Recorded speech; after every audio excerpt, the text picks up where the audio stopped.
your eyes for a second and try to imagine the quaint, picturesque seaside community of Halls Harbour. It's impossible to do so without thinking about the wharfs, the incoming tide, and the numerous fishing vessels. It's a beautiful backdrop for a wedding. There's been many a wedding to be had in Halls Harbour. However, if you're planning on getting hitched in Halls Harbour, pay close attention to your new bride. You don't want the same thing happening to you as what happened to a local newlywed couple many moons ago. You see, shortly after the wedding, she went upstairs to change into her traveling clothes, when there was another man from the community who had quite a fancy for her for many years. He snuck up behind her, grabbed her, tied her up, put her in the back of his pickup truck, drove to his cabin in the woods where apparently the two of them actually got along quite well. They had a long life, happy life together. I had no idea what happened to the first guy. They never did quite fill in that detail. However, if you're looking for love, I don't suggest you go about it in that way. You could get in trouble, even in Halls Harbour these days. There are other options. eHarmony, Match.com. There's a new one for ghosts. They call it Soul Seekers. But this is rich. I mean, Jerome giving relationship advice. Trust me, it's been a long, dry couple of centuries. But speaking of lovely ladies, I see one coming up. She's on a mission. Please welcome to the stage the one and only Miss Lucy Prudence. Lucy.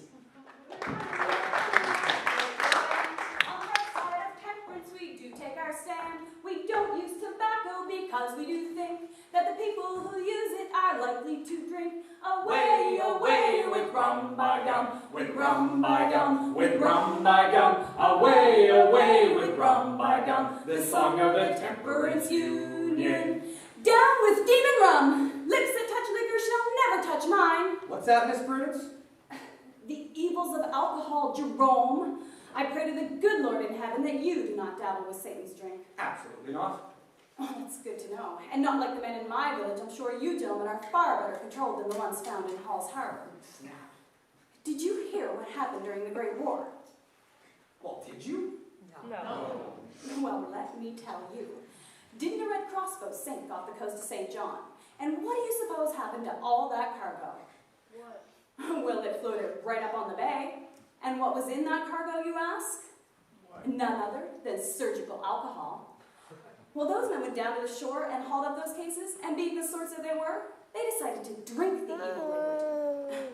It was meant for healing people, not making those fools sick, which is exactly what happened when they didn't mix the right proportion of water with it. The good Lord must have been watching over them that day, for they're lucky that nobody died from the evil drink. Although I'm not sure that would have been a bad thing. You're on fire tonight, Miss Prudence. Well, these men have no right to be drinking alcohol. They know full well that our church has always taken a strong stand on temperance. Why, in only 1846, the church passed a resolution on temperance. For heaven's sake. Some were even expelled from the church for breaking this resolution. It is our bounden duty to report other members who fail to keep the church regulations regarding liquor, you see. Yes, Miss Flanders. Now, wouldn't you think they'd have learned their lessons? No, in fact. Because didn't a few years later, another schooner was caught in a squall out in the bay, and for fear of sinking, the crew threw the cargo overboard. The cargo being whiskey and Belgian alcohol, kegs and bottles and wooden crates. Well, those men were down there lined up on the shore, hauling in what they called these unexpected gifts. They said they couldn't let it go to waste now, could they? Well, yes, they could. Let me tell you, we women have had enough. We know where their secret stashes are, and we are going to do something about it. No more shall our men be purchasing the devil's drink from the village bootlegger. Imagine, purchasing it on credit, thinking that we wives wouldn't notice a reduction in wages. Thinking they were so clever, writing their order on a chip of wood, and sending a boy, a mere boy, to the bootlegger's house with the signed chip promising payment on the next payday. Well, we have had enough. Down with demon rum! Women, follow me. We're off to the bootlegger's house on the edge of the bank. He's notorious for having an intoxicating stash of liquor stored there.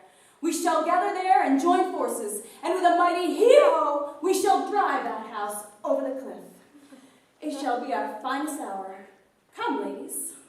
How's that song go, Miss Prudence? We never eat cookies because they have yeast, and one little bite turns a man to a beast. Oh, could you imagine the utter disgrace of a man in the gutter with crumbs on his face?